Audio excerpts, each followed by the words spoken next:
Il est l'heure de l'émission de la clairvoyance sur la Bible par notre supérieur évangéliste Oli Nono Jean Ayant, chargé de la paroisse Jéhovah Jireh de Nyoko 2. Suivez-nous dans cette émission. Chers téléspectateurs, chers abonnés de notre communauté, Alléluia TV, bonsoir. Aujourd'hui, samedi de la semaine sainte de l'année 2024, nous recevons sur notre plateau le père spirituel de la paroisse Jéhovah Jireh, Nyoko 2, avec quelques fidèles de la paroisse. Moi, en tant que journaliste, je me présente Monsieur Ainan Junior, assistant leader, avec mon adjoint qui se présentera. Moi, je me nomme Georges Joseph, fidèle de la paroisse à El Bethel. Merci. Sans plus tarder, nous allons demander à notre père spirituel de se présenter aussi. Papa. Oui, merci, cher journaliste, devancier, que Dieu soit avec vous. Amen. Ici, vous avez le suprême évangéliste Oli Nono Jean Ayant, chargé de la paroisse de Jéhovah Jireh de Nyoko 2, Burkina Faso. Merci, papa, pour votre présentation. Cher père, nous sommes ici aujourd'hui, c'est pour quelques questions. Nous avons quelques questions à vous poser pour l'éclaircissement et puis l'avancement de notre chère Église bien-aimée. Aujourd'hui, cette semaine-ci est une semaine vraiment spéciale en tant que chrétien céleste. Et c'est une semaine sainte pour vous, mais la majorité d'entre nous, des fidèles aujourd'hui, n'arrivent pas à vraiment déceler, à comprendre vraiment ce que c'est que la semaine sainte. Aujourd'hui, nous sommes là à vous présenter quelques questions, à vous poser quelques questions du moins, pour que ceux qui n'arrivent pas à réellement comprendre le sens de la semaine sainte puissent aussi avoir l'idée générale de ce que c'est que la semaine sainte. Sans plus tarder, Père, nous allons vous demander, bientôt nous allons fêter la Pâque.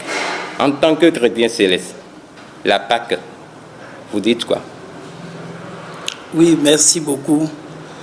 C'est une très très bonne question. Je vous souhaite aussi la bienvenue. Merci, Père. Parce que cette semaine est une semaine capitale pour nous les chrétiens célestes. Et personnellement, la Pâque, comme vous le savez, elle se fête partout dans le monde entier. Mais pourquoi elle se fête partout dans le monde entier? Parce que la Pâque est une institution depuis les temps anciens, depuis le temps de Moïse. Et Dieu avait demandé à Moïse qu'il devait faire quelque chose lorsque les enfants d'Israël étaient en captivité en Égypte. Alors, pour sauver le peuple, pour montrer la gloire, parce que Moïse s'entêtait, ne voulait pas libérer les enfants de Dieu. Et pour cette raison, Dieu a décidé de montrer véritablement qu'il est Dieu et sa gloire. Et c'est pour cette raison pour sauver, il a demandé aux enfants, il a demandé à Moïse qu'il aura quelque chose qui va se passer, qu'ils vont prendre des béliers, de l'agneau et puis immoler et prendre le sang et passer au linteau des maisons dans lesquelles se trouvent les enfants d'Israël. Et quand l'ange va passer dans la nuit et il verra ce signe dans une maison, les enfants de cette maison ne seront pas frappés. Alors que Dieu a voulu frapper tous les enfants moins d'un an, animaux, toutes sortes de choses, d'être vivants moins d'un an, afin de montrer à l'Égypte, au roi Pharaon, que Dieu, il est avec son peuple. Donc c'est pour cette raison que la Pâque a été instituée. Lorsque Moïse avait demandé, et je pense que si on prend le livre des Exode chapitre 12, le verset 26 et le 27, nous allons voir ce qui est dit à propos de la Pâque. Oui. Et lorsque vos enfants vous diront que signifie pour vous cet usage, vous répondez, oui. C'est le sacrifice de Pâques en l'honneur de C'est le sacrifice de Pâques en l'honneur de l'Éternel. Oui. Qui a passé par-dessus les maisons des enfants d'Israël en Égypte, lorsqu'il frappa l'Égypte et qu'il sauva nos maisons. Oui. Le peuple Donc c'est pour sauver les enfants d'Israël. Et c'est en reconnaissance de cela que aujourd'hui nous célébrons toujours la Pâque. Oui, continue. Le peuple s'inclina et se prosterna. Oui. Et les enfants d'Israël s'en allaient et firent ce que l'Éternel avait ordonné à Moïse et à Aaron. Il fit ainsi. Au milieu de la nuit, l'Éternel frappa tous les premiers-nés. Alors l'Éternel Dieu frappa tous les premiers-nés en Égypte. Et quand ils se sont réveillés, ils ont vu des cadavres dans leur maison, les animaux, les bœufs, les moutons, les coqs, tout ce qui est dans les maisons, moins d'un an, tout a été frappé par la mort. Donc c'est Dieu qui s'est montré au roi Pharaon qui devait laisser ses enfants partir. Oui. Depuis le premier-né de Pharaon assis sur un trône jusqu'au premier-né du captif dans sa prison. Merci beaucoup. Parce que les enfants d'Israël avaient passé 430 ans. Ils sont restés demeurés en captivité pendant 430 ans. Et c'est très important. Et Dieu a voulu maintenant les libérer. Oui. Merci. Ok. Père, nous vous avons parfaitement entendu et compris tout ce que vous nous avez expliqué par rapport à la première question posée. Oui. Et aussi, j'ai aussi ajouté que Dieu a dit encore dans Deutéronome chapitre 16, le verset 1 à 6, il a dit, il les a demandé, comme maintenant tout ceci s'est passé, je vous ordonne pendant 6 jours, vous devez travailler, vous devez jeûner, prier pendant 6 jours. Il n'y aura plus de pain levé dans cette maison. Et en signe de reconnaissance à l'Éternel, oui. Observe le mois des épices, oui. Et célèbre la Pâque en l'honneur de l'Éternel. Et tu célèbres la Pâque en l'honneur de l'Éternel. C'est pour l'Éternel, c'est pour la gloire de l'Éternel. La Pâque, ce n'est pas une Pâque qu'on célèbre pour manger du riz, non, ce n'est pas pour ça. C'est pour célébrer, pour montrer la gloire, la puissance de Dieu dans la vie de l'homme. Vous avez compris, oui. Ton Dieu, car c'est dans le mois des épices que l'Éternel, ton Dieu, t'a fait sortir d'Égypte pendant la nuit. Oui. Tu sacrifieras la Pâque à l'Éternel, ton Dieu. Tu sacrifieras la Pâque à l'Éternel, ton Dieu. Donc quand on le fait, ce n'est pas pour nous, c'est une obligation, c'est une institution obligatoire pour nous les chrétiens célestes en reconnaissant de tout ce que Dieu a fait pour nous. Parce que c'est en signe de reconnaissance que nous devons observer la Pâque. Oui. Tes victimes de menu et de gros bétail, oui. Dans le lieu que l'Éternel choisira pour y faire résider son nom. Pendant la fête, tu ne mangeras pas du pain levé. Tu ne mangeras pas de pain levé. C'est-à-dire, ce n'est pas qu'on va préparer, tu dois jeûner. Et jeûner, non seulement jeûner, tu dois demander le pardon de tous tes péchés. La repentance sincère à Dieu, afin que Dieu puisse reconnaître que ses enfants ont changé véritablement. Parce que nous ne devons pas observer la Pâque avec le péché. Nous devons nous débarrasser de tout péché. Et dans cette semaine, capitalement, principalement, nous devons demander le pardon de tous nos péchés. Le pardon des péchés est capital dans cette semaine. Ce n'est pas la force, ce n'est pas Dieu, donne-moi la force, Dieu, non. C'est Dieu, transforme-moi, afin que nos péchés soient pardonnés. Oui. Mais tu mangeras 7 jours tes pains sans levain, du pain d'affliction, car c'est avec précipitation que tu es sorti du pays d'Égypte. Merci beaucoup. Oui. Ok, Père, nous avons vraiment entendu de long en large l'explication que vous nous avez donnée sur la première question. À la suite de la première question, nous allons vous demander qui est au juste Jésus-Christ. C'est vrai, nous appelons le nom de Jésus, tout le monde appelle le nom de Jésus, mais sûrement que nous ne connaissons pas qui est Jésus. Bon, nous allons demander d'abord celui qui a le livre d'Ésaïe en son chapitre 9, le verset 5. On a qu'à nous lire. Le 9, verset 5. 6. Car un enfant nous est né, Car un enfant nous est né, un fils nous est donné, un fils nous est donné. et la Jésus, domination, c'est un fils qui nous est donné. Oui. et la domination reposera sur son épaule. Et la domination demeurera sur son épaule. Cet enfant Jésus, cet enfant dont on nous parle, est né de la mère de Marie et Joseph. Et ils ont conçu cet enfant par le Saint-Esprit, par la vertu du Saint-Esprit.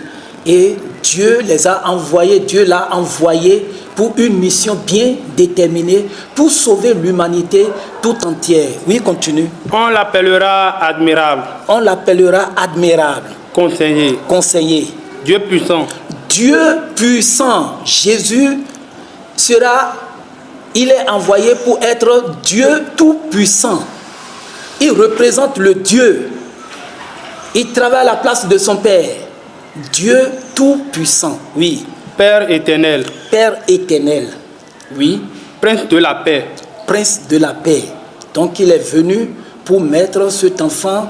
Jésus est venu pour mettre la paix dans le monde. Il est venu se donner, se sacrifier pour la paix dans le monde, pour nos péchés. Oui. Donc celui qui a trouvé le livre de Colossiens 1, le verset 15 à 17, n'a qu'à nous lire. Nous allons le connaître encore beaucoup plus. Il est l'image du Dieu invisible. Il est l'image du Dieu invisible. Notre Seigneur Jésus est l'image du Dieu invisible. Oui. Le premier-né de toute la création. Il était né depuis la création du monde et il était là. Oui. Car en lui ont été créées toutes les choses qui sont dans les cieux. Donc tout ce qui a été créé dans les cieux, tout a été créé dans sa main. Oui. Et sur la terre, Oui. les visibles, les invisibles, Oui. trône, dignité, Oui. domination, Oui. autorité. Oui. Tout a été créé par lui et pour lui. Tout a été créé par lui et pour lui. Donc c'est à lui toutes ces choses. Donc le monde appartient, lui appartient. Oui. Nous n'allons pas beaucoup vous retenir. On évolue. Papa, Oui. bon, j'aimerais vous demander. Oui. À l'époque de Moïse, se fêtait une Pâque Oui. carrément différente à celle que nous faisons au temps de notre Seigneur Jésus-Christ. Oui. Pouvez-vous nous donner une brève explication pour cela? Oui. Au temps de Moïse, comme je l'ai dit tout à l'heure, nous avons l'habitude de fêter déjà la Pâque. Et nous connaissons la Pâque depuis les temps anciens. Mais Jésus est venu, il a dit qu'il n'est pas venu pour abolir, Oui. mais pour faire accomplir. Jésus est venu et il a dit que de faire disparaître le vieux levain, afin que nous soyons une pâte nouvelle, une créature nouvelle. Donc Jésus est venu, le temps est venu. Oui. Puisque vous êtes sans levain, Oui, puisque nous sommes maintenant sans levain. Oui. car Christ, notre Pâque, a été immolé. Car Christ, notre Pâque a été immolé. Pâque a été immolé. Donc, il est venu renouveler son alliance à l'ancienne, oui, à l'humanité. Célébrons donc la fête, non avec du vieux levain, Oui. non Il est venu, il a demandé à ce qu'on célèbre encore cette fête, mais pas avec du vieux levain et pas encore des malices. Nous devons changer nos comportements et avoir un renouvellement de vie. Nous voulons aussi parler, nous avons vu que notre Seigneur Jésus avait donné l'instruction dans le livre de Marc 14, 12e au 21e, il a bien donné les instructions, comment la Pâque, les préparatifs de cette Pâque. Le premier jour des pains sans levain, Oui, où l'on immolait la Pâque, oui, les disciples de Jésus lui dirent, oui. où veux-tu que nous allions te préparer Mais la Pâque? en son temps maintenant, on lui demande, où veux-tu que nous célébrons maintenant cette fête, cette Pâque? Oui, Et il envoya 2 de ses disciples oui. et leur dit, Et leur dit, allez à la ville, allez à la ville, vous rencontrerez un homme portant une cruche d'eau. Suivez-le. Vous voyez que c'est une grande vision. Il est ici, mais quand on va rentrer dans la ville, on verra un homme qui aura une cruche d'eau sur la tête. On va le suivre. Et c'est à lui on va poser la question. Et c'est lui, on va lui dire que quand on va lui poser la question, il va dire maintenant, venez, il y a une chambre haute ici où on peut célébrer la Pâque. Ok, bon. Voyant l'explication des deux Pâques, est-ce que vous pouvez nous donner un petit lien entre les deux fêtes, la Pâque ancienne et celle que Jésus-Christ a fêtée avec les disciples?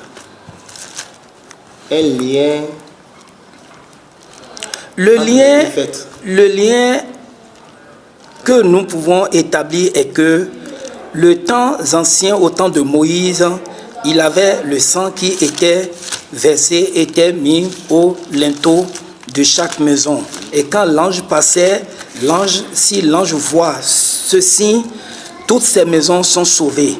Mais aujourd'hui, ce n'est plus seulement les maisons qui sont sauvées. Jésus-Christ a accepté de verser son sang pour l'humanité. Et ce sang qui a été versé a sauvé en même temps toute l'humanité entière. Donc c'est la différence. Aujourd'hui, avant c'était le sang des béliers, des animaux. Maintenant c'est le sang humain, c'est le sang du Fils de Dieu qui a été versé pour sauver l'humanité. Donc celui qui a trouvé peut-être le livre Luc 23, le verset 34, n'a qu'à nous lire. Oui. Jésus dit, oui. Père, pardonne-leur, car ils ne savent ce qu'ils font. Il se partageait ses vêtements en tirant au sort. Le peuple se tenait là et regardait. Les magistrats se moquaient de Jésus, disant, il a sauvé les autres, qu'il se sauve lui-même. Mais c'est Jésus qui a été amené pour se crucifier, pour faire verser son sang. Ce n'est pas parce que ce Jésus n'avait pas la force ni la puissance. Lorsque il a été attrapé, plus de combien de personnes se sont approchées et ils ont demandé. Quand il a parlé, ils sont tous tombés. Et quand ils sont tombés, il a dit non. Il a dit pardonne-leur tous leurs péchés parce qu'ils ne savent pas ce qu'ils font. Ils n'ont qu'à se... Il avait la force d'ordonner à l'ange de les tuer eux tous. Mais pour que cela s'accomplisse, la parole de Dieu s'accomplisse, alors c'est pourquoi il les a gardés. Un Dieu si puissant, un Dieu si capable, un Dieu qui, avec un simple mot, pouvait terrasser toute l'humanité. Mais il a accepté se sacrifier pour nous, pauvres pécheurs. Vous voyez cela comme un mystère ou bien c'est pour se faire glorifier? Bon, ce n'est pas pour se faire, c'est vraiment un mystère et ce n'est pas pour se faire glorifier. C'est pour que le nom de Dieu soit glorifié. C'est parce qu'il a accepté. C'est parce qu'il a accepté. Parce que dans Jean 18, verset 4 à 8, il a dit quelque chose de très important. Il dit, qui cherchez-vous? Et aussitôt qu'il a parlé, ils sont tous tombés automatiquement. Effectivement. Il leur demanda de nouveau. Il leur demanda de nouveau. Qui cherchez-vous? Qui cherchez-vous? Et il dit, Jésus de Nazareth. Oui. Jésus répondit, oui. Je vous ai dit que c'est moi. Si donc c'est moi que vous cherchez, laissez aller ceci. Oui. Il dit cela afin que s'accomplisse la parole qu'il avait dite. Je n'ai perdu aucun de ceux que tu m'as donné. Il n'a pas voulu perdre parce que sa mission, ce n'est pas de venir perdre les brebis, mais c'est pour sauver les âmes qui sont à la perdition. Et nous allons profiter pour demander en même temps pourquoi les chrétiens se laissent battre au cimetière les samedis nuit de la Pâque, la veille de la Pâque. Qu'est-ce qui partent chercher là-bas la nuit et revenir à la maison avant le jour de la Pâque même? Oui, parce que Jésus lui-même, il a déjà donné des signes de tout ce qui va se passer. Matthieu 28, versets 1 à 6. Après le sabbat, Oui, à l'aube du premier jour de la semaine, oui, Marie Magdala et l'autre Marie allaient voir le sépulcre. Et voici, il y eut un grand tremblement de terre, car un ange du Seigneur descendit du ciel, vint, roulait la pierre et s'assit dessus. Son aspect était comme l'éclair, et son vêtement blanc comme la neige. Les gardes tremblaient de peur et devinrent comme morts. Mais l'ange prit la parole et dit aux femmes, pour vous, ne craignez pas. beaucoup ont cru, beaucoup n'ont pas cru. Alors quand notre Seigneur Jésus a rendu l'âme sur la croix, il avait déjà dit que il va rebâtir, il va détruire le temple et le rebâtir en 3 jours. Mais est-ce vrai cette parole? Est-ce vrai ce qu'il a dit? Alors c'est pourquoi les gens ont commencé par le chercher, mais il s'est apparu. Les femmes sont allées. Oui, oui. Car je sais que vous cherchez Jésus qui a été crucifié. Je sais que vous cherchez Jésus qui a été crucifié. Oui. Il n'est point ici. Il n'est point ici. Il est ressuscité. Il est ressuscité. Comme il avait dit. Comme il avait dit. Venez. Venez. Voyez le lieu où il était couché. Et allez promptement dire à ses disciples qu'il est ressuscité des morts. Et voici, il vous précède en Galilée. Il vous précède en Galilée. Oui. C'est là que vous le verrez. Quand ils sont allés, ils ont vu l'ange Gabriel. Et l'ange Gabriel les a dit oui, il était ici, mais il s'est levé déjà. Il est déjà ressuscité. Et donc maintenant, il vous demande d'aller le rencontrer là-bas. C'est ça. Donc la parole promise a été accomplie. Oui. Ok. Étant chrétien céleste, papa, est-ce une obligation pour nous de se rendre à chaque fois, à chaque année, vers les cimetières pour mémoriser cet aspect, ou bien on peut déjà se dire non, il n'est plus là-bas, puisque dans les lectures, il nous a été dit que nous devons le rencontrer à la Galilée. Donc, est-ce une obligation pour nous d'y aller? 1 Pierre 1, verset 9.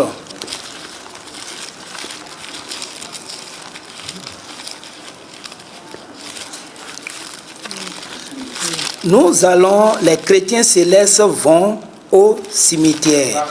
Mais nous ne rentrons pas dans le cimetière, c'est formellement interdit. Nous devons rester à la porte, au portail du cimetière. On n'a pas le droit de rentrer dedans. Jésus n'a pas dit de rentrer, de passer sur les tombes. Non, non, non, non, non. Dès que vous venez et que vous savez que c'est un cimetière, vous venez, vous priez et vous allez le voir. Avec foi, vous allez le rencontrer. Même si le lieu n'est pas... Il peut y arriver que vous êtes à un endroit où le cimetière ou bien la ville, les conditions se présentent que vous ne pouvez pas aller au cimetière, vers le cimetière.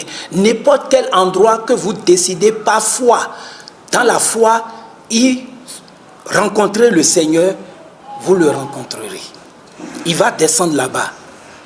Donc on n'a pas besoin forcément. Les chrétiens doivent aller. Ça a été donné à Papa Oshofa comme ça. Et c'est biblique. Mais cependant, nous ne devons pas rentrer dans le cimetière. Mais en cas où nous ne pouvons pas, nous n'avons pas de cimetière, nous ne voyons pas de cimetière, ou bien les conditions de la ville ne nous permettent pas de nous déplacer, l'insécurité, comme on le rencontre par moment et pas par exemple, on peut choisir un endroit loin, pas loin de l'église, même à 100 mètres, 200 mètres, 300 mètres, un endroit juste où nous allons prier et rester et prier et rencontrer notre Seigneur. Il est présent parmi nous. Oui. Est-ce nécessaire ou une obligation pour tous les chrétiens célestes du monde de participer de faire la semaine sainte pendant ces moments-là, pendant que s'approche la fête des Pâques? Est-ce nécessaire ou bien une obligation de jeûner et prier avant la fête des Pâques? Jeûner, une obligation, jeûner, ça c'est un. L'obligation, ça aussi c'est une autre chose. D'abord, quand on parle du jeûne, ce n'est pas tout le monde qui doit jeûner dans une église. Parce qu'il y a les femmes enceintes qui ne doivent pas jeûner. Il y a des malades qui ne doivent pas jeûner. Il y a des personnes âgées, très âgées, qu'on ne peut pas demander aussi de jeûner. Donc, d'un côté, on peut dire oui, comme on peut dire non. Parce que ce n'est pas tout le monde. Mais quand nous jeûnons, quel est le bienfait? Qu'est-ce que nous rencontrons? Qu'est-ce que cela nous rapporte le plus? Le Christ, notre Seigneur Jésus, a souffert pour nous. Il s'est sacrifié. Il a été crucifié. On l'a flagellé. On l'a tout fait. Il a accepté de mourir pour nous.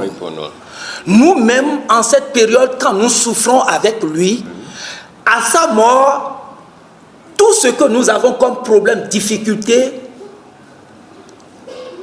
tout part. Et sa résurrection nous apporte un renouvellement de vie. Nous apporte un changement. C'est pour le changement. Donc, on a dit, nous devons, dans cette semaine, il ne doit pas avoir de levain. Pendant 7 jours, oui.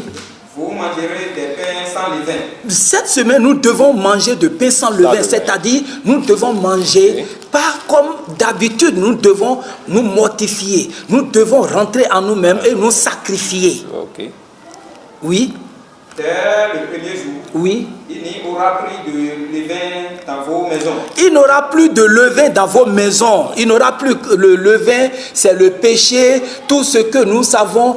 Il n'aura plus de bagarre, il n'aura plus de nervosité, il n'aura plus de mauvaises pensées, des critiques. Nous devons observer un comportement tout à fait à part. Le manger que nous mangeons à matin, midi et soir, nous ne devons plus manger. Nous allons nous priver de cette chose et nous sacrifier, et beaucoup de choses vont diminuer en nous et nous allons rentrer en nous-mêmes et nous allons devenir une nouvelle créature. Oui. Papa, bon, nous sommes présentement à la fin de notre émission. Oui. Mais quel est ce conseil que vous pouvez donner à nos téléspectateurs qui nous suivent actuellement de n'importe où ils sont, qui se disent, bon, je suis chrétien, mais je ne suis pas obligé de prendre part les jeûnes, je ne suis pas obligé de fêter la Pâque. Quel est ce mot que vous laissez à leurs égards pour qu'ils puissent vraiment savoir que non, étant chrétien céleste, je dois suivre telle et telle observation? Je vous remercie beaucoup, cher devancier. Merci, papa. Que Dieu soit avec vous. Amen. 2 Timothée, chapitre 2, verset 12. Celui qui a trouvé 1 Jean, chapitre 2, verset 2, n'a qu'à nous lire. 2 Timothée, chapitre 2, verset 12. Si nous persévérons, nous régnerons aussi avec lui. Si nous persévérons, nous régnerons aussi avec lui. Nous régnerons aussi avec lui. C'est pour que nous puissions régner avec lui. Pour que le règne de Jésus soit notre règne. Sa résurrection, sa victoire soit notre victoire. Alors, nous devons accepter de suivre ses pas. Oui, continue. Si nous le renions. Si nous le renions, cette semaine-ci, nous acceptons le Christ et que nous acceptons de marcher avec lui, nous allons recevoir sa gloire. Mais si nous le renions dans cette semaine-là et que nous avons dit, ah, c'est lui qui a cherché, on l'a tué, on l'a crucifié, ah, tant pis pour lui, nous aussi, ça serait tant pis pour nous. Mais comme nous avons su qu'il a versé son sang pour nous et nous avions accepté de souffrir aussi comme il a souffert. Puisque quand nous jeûnons, avant matin, nous prenons notre petit café. À 11h, nous mangeons. À midi, 13h, nous mangeons. À 17h, nous trouvons quelque chose.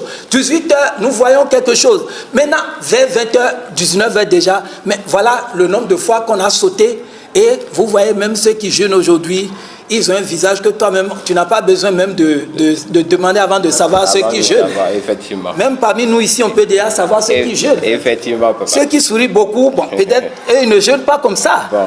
Ceux qui, quand vous voyez les comportements, les attitudes, ça prouve qu'il y a des gens qui jeûnent, qui sont en train de jeûner, de compatir à cette douleur.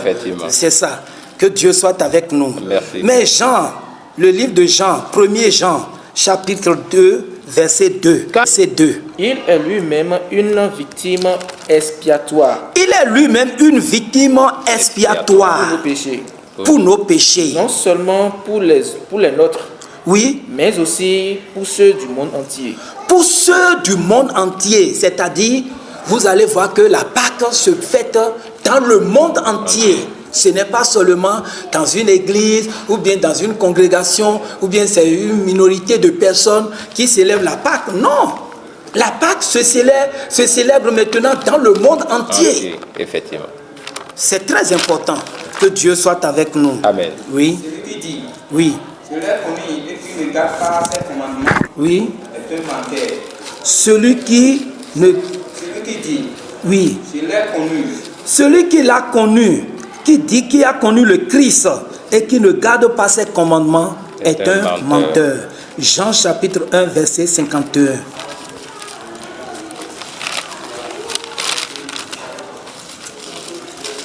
Verset 51. Et il lui dit, en vérité, en vérité et en vérité, vous verrez désormais le ciel ouvert. Vous verrez désormais le ciel ouvert. Et les anges de Dieu monter et descendre sur le Fils de l'homme. Que Dieu soit avec nous. Amen.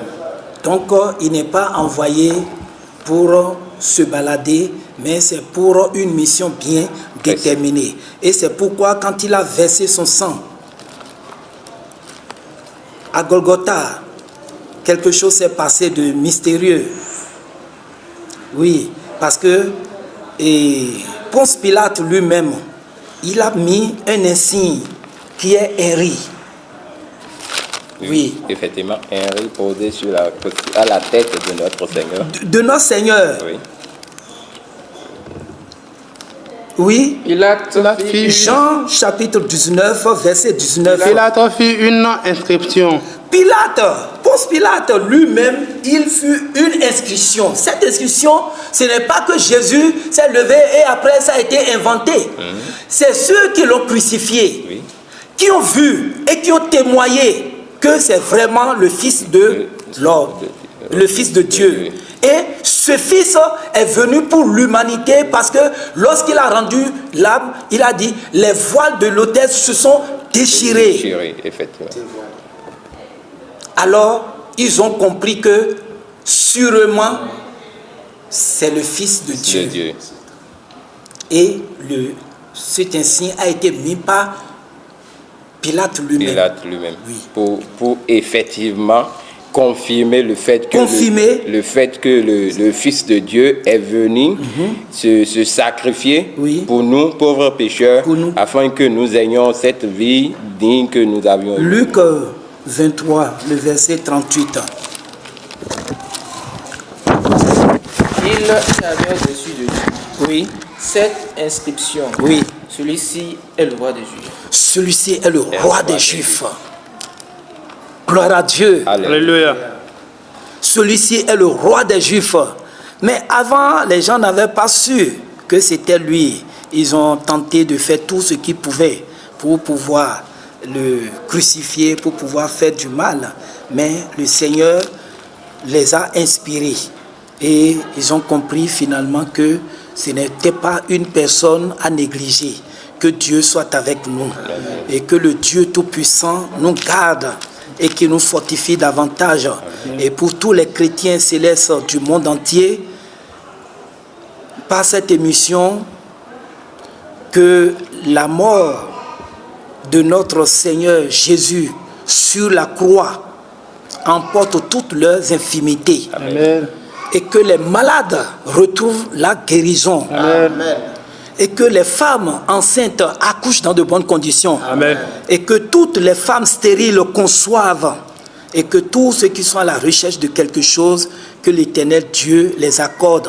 Amen. Et que la paix, l'amour, la joie soit pour tous les chrétiens célestes. Amen. Et pour tous les chrétiens célestes du Burkina Faso. Amen. Et pour le diocèse du Burkina Faso. Amen. Et pour tous les chargés du Burkina Faso. Amen. Que la paix du Christ soit avec chacun. Amen. Et que la paix du Christ soit avec le diocèse. Amen. Le chef du diocèse et son premier vice-président, le deuxième vice-président du diocèse, que l'Éternel Dieu les garde. Amen. Et qu'il les fortifie davantage. Amen. Et que le Saint-Esprit nous garde. Amen. Et que cette année, la Pâque de cette année 2024 ne soit pas la dernière pour nous. Amen. Et pour vous aussi, Amen. journalistes, Amen. que l'Éternel Dieu augmente votre onction. Amen. Et qu'il vous bénisse au-delà de toutes vos pensées. Merci beaucoup. Merci, cher Père. Merci, chers membres de notre paroisse.